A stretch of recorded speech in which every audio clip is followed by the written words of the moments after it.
J'ai pensé vous donner quelques conseils pour le premier sprint d'un projet. Nous avons parfois un peu de difficulté à planifier le premier sprint d'un projet parce que celui-ci ne donnera pas vraiment un produit utilisable par le client. Il y a aussi d'autres raisons pourquoi on a un petit peu de difficulté à le planifier parfois. L'architecture initiale peut être incomplète, on est encore en réflexion. L'ensemble des choix technologiques n'est pas fait non plus. Puis aussi, l'équipe n'est peut-être pas complète non plus. Il y a peut-être d'autres personnes qui vont joindre l'équipe plus tard après avoir terminé d'autres projets, par exemple. Ce qu'il faut se rappeler, cependant, c'est que cela ne nous dispense pas de produire des livrables de qualité production pour ce premier sprint-là aussi. Le premier sprint devrait inclure la mise en place de l'environnement de développement et de l'environnement de test, la mise en place du déploiement continu, si c'est nécessaire dans le cas de votre projet et pour l'entreprise dans laquelle vous évoluez, devrait inclure aussi la configuration du système de gestion des versions, la création des squelettes de la documentation utilisateur à produire.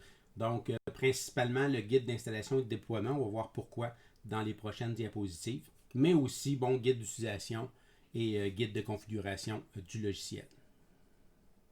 Si nous utilisons des nouveaux outils ou des nouvelles technologies pour ce nouveau projet, nous allons prendre le temps de mettre en place notre environnement de développement et de noter comment on fait la mise en place de cet environnement de développement, comment on installe les logiciels qu'on va utiliser, comment on configure ceux-ci.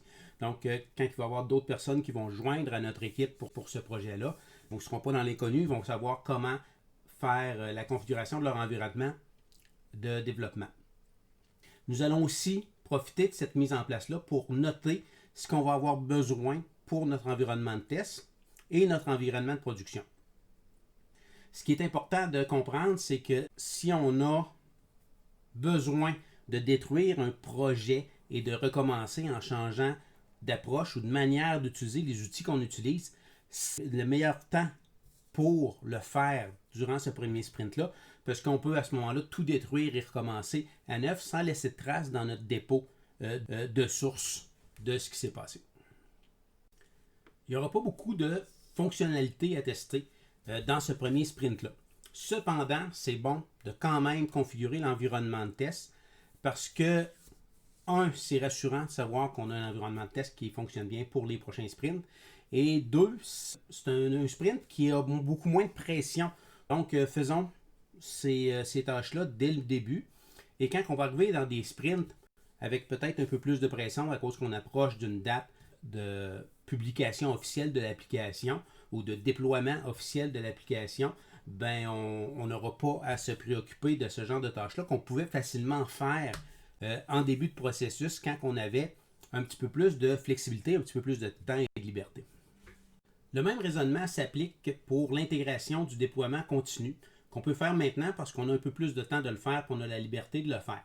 L'autre chose qui va être intéressante dans le cas du déploiement continu, c'est que si on a un problème, c'est mieux de le connaître maintenant que la journée avant qu'on aille à faire un release officiel. Donc, ça va nous donner plus le temps pour comprendre ce qui se passe et régler les problèmes qu'il pourrait avoir. Nous allons aussi en profiter pour configurer le système de gestion de version, configurer les permissions, mais aussi s'assurer qu'on a un fichier .getInR de qualité qui va nous permettre de garder le bruit en dehors de notre dépôt. Ce que j'entends par bruit, c'est tous les fichiers générés qu'on n'a pas vraiment besoin de garder dans le dépôt et qui font seulement alourdir le dépôt inutilement. Ces fichiers-là peuvent être très volumineux. Si on prend Visual Studio, par exemple, on a des megs et des megs et des megs de fichiers temporaires qui alourdit inutilement le dépôt si on oublie de les enlever, donc de les exclure des fichiers qui sont contrôlés par notre système de gestion de version.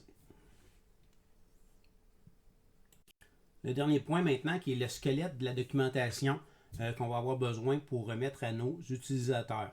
Donc j'insiste à ce point-ci sur le guide d'installation et de déploiement pour la raison que pendant qu'on va créer, qu'on va mettre en place notre environnement de développement et notre environnement de test, on va voir passer toutes les informations qu'on a besoin pour rédiger une bonne partie de notre guide de déploiement.